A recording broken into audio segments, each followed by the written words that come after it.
Muummichi ministeeraa Dr. Abiy Ahmed Itoophiyaa fi Maaleeziyaa riqicha Afrikaa fi Eeshiyaatii ja'an. Itoophiyaan dandeettiiwwan barnoota idileetiin ala barataman beekamtii kennuuf sagantaa babal'ifte.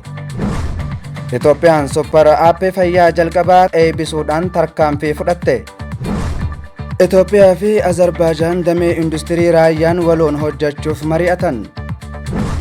Gamtaan Afrikaa fi Itoophiyaan nageenya Afrikaa irratti mari'atan.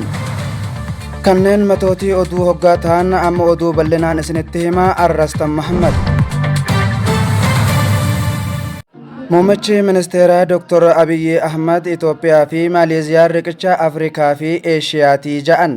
Ministeerri muummee Itoophiyaa Dr. Abiy Ahmed fi ministeerri muummee Maaleeziyaa Daatoo Saaree Anwaar bin Ibraahim waloon ibsa kennanii jiru.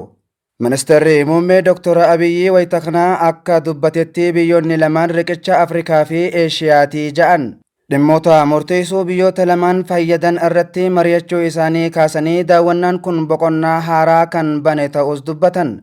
Biyyoonni lamaan mul'ata waloof michummaa isaanii cimsanii akka itti fufanis dhaaman. Itoophiyaan addunyaa hawwachuuf humna guddaa akka qabdu himuun kanaanis yaa'ii qabeenya qilleensa mootummoota gamtoomanii COP32 akka keessummeessituuf filatamuu isii yaadachiisan. Dabalataanis dameelee industirii hubannoo namtolchee turizimii fi kanneen biroo waliin hojjechuuf bal'inaan mari'achuun isaanii gabaafame. Michummaan biyyoota lamaanii kan turedha kan ja'an ministeerri muummee Maaleeziyaa Daatoo Saaree Anwaar bin Ibraahim gama isaaniitiin hariiroon kun gara fuula duraatti cimee akka itti fufuuf akka hojjetamu mirkaneessanii jiru.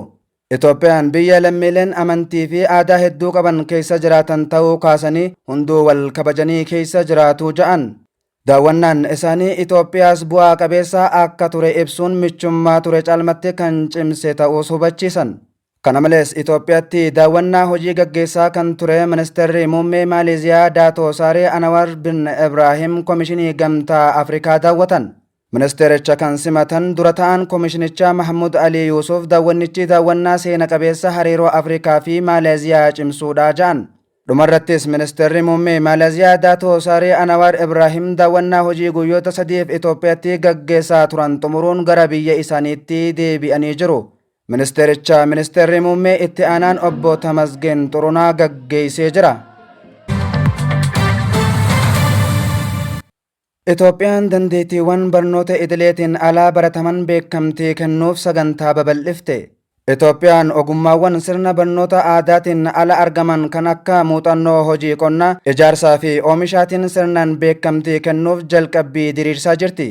Dhaabbata hojjetaa idil addunyaa ILO'n kan deeggaramuu sagantaan beekamtii barnoota duraa RPL hojjettoonni ragaa idilee hin qabne hojii fooyya'aa akka argatan mindaa olaanaa akka argatanii fi hojii isaanii akka tarkaanfachiisan gargaaruuf kan akeekedha. Akka qaama sagantichaatti madaaltonni RPL haaraan dhiyeenya kana hawaasatti leenji'anii mala sadarkaa idila addunyaa waliin wal simsiisuu fayyadamuun dandeettii hojjettoota addunyaa dhugaa madaalanii jiru. Inspeekshinichi garaagarummaa saalaa humna hojjettootaa keessatti mul'atuuf furuuf qormaata ijoo dhaabbilee maayikiroo fi xixiqqaa mudatan kan ilaallatudha. Sirni RPL tarsiimoo barnootaa fi leenjii teeknikaa fi ogummaa Itoophiyaa keessatti qaama ijoo yoo ta'u, kunis hojii dhabdummaa hir'isuu, qulqullina humna hojjetaa fooyyeessuu fi hammatamuu guddisuu kan barbaadudha. Sagantaan yaalii yeroo dhiyootti jalqabuuf kan jiru yoo ta'u bara 2026 hanga 2027tti sirnicha akka biyyaatti babal'isuuf karoorfamee jira.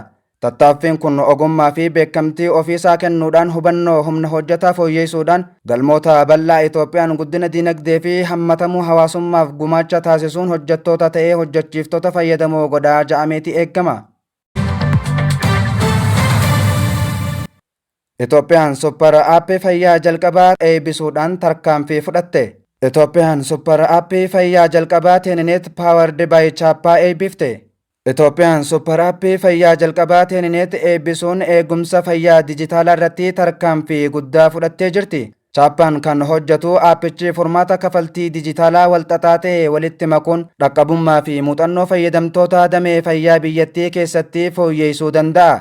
Beeksisa kana kan baasee Addis Insaayit waltajjii oduu dijitaalaa saffisaan guddachaa jiruu fi mata dureewwan akka siyaasaa, daldala, teekinooloojii, aadaa fi fayyaa uwwisuudha. Qabiyyeen kun jecha iccitiidhaan yookaan paaswordiin kan eeggamu yoo ta'u dubbistootaaf akkasumas yookaan maallaqaan bitamuu irratti hundaa'ee akka argatan yaada kenna. Teennet Itoophiyaaf guddina teeknooloojii guddaa kan agarsiisu yoo ta'u fayyadamtoonni tajaajila eegumsa fayyaa argachuu fi kafaltii dijitaalaa akka raawwatan karaa sirrii ta'e dhiyeessa. Eebbichi gahumsaa fi mijannaa guddisuuf teeknooloojii tajaajiloota barbaachisoo ta'an keessatti walitti makuun adeemsa guddachaa jiran kan calaqqisiisudha. Addis Insaayit barruulee walqabatan guddina daldalaa fi teeknooloojii Itoophiyaa irrattis kan dhiyeessu yoo ta'u guddina biyyattiin kalaqaa fi jijjiirama dijitaalaa irratti qabdus ni mul'isa.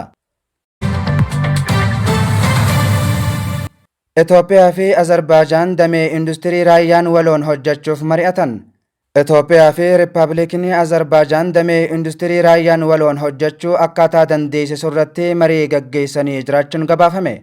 Jilli ministeera industirii raayyaa ittisa Azerbaajaan Vugar Mustafaayin durfamuu Itoophiyaatti daawwannaa hojii taasisuuf guyyaa kaleessaa Finfinnee galan. Jilichi guyyaa har'aa ministeera raayyaa ittisaa Injiinar Aayishaa Muhammadii fi qondaaltota olaanoo biroo waliin mari'atee jira. Marii isaaniin Injiinar Aayishaan Itoophiyaan bu'uuraalee misooma industirii raayyaa cimsuuf xiyyeeffannoo kennitee hojjechaa jirti jedhan. Teeknooloojii loltummaa dandeettii industirii fi dhimmoota biroon Azerbaajaan irraa muuxannoo qooddachuuf qophii tahuu ibsuun Itoophiyaan Azerbaajaan waliin tumsa qabdu cimsuuf fedhii qabaachuu dubbatte. Vugar Mustafaa gama isaaniitiin biyyi isaanii tumsa Itoophiyaa waliin qabdu cimsuuf keessattuu damee industirii raayyaan muuxannoo qooduuf qophii ta'uu mirkaneesse. Kana malees Azerbaajaan michuu industirii raayyaa Itoophiyaa ta'uuf fedhii qabaachuu dubbate.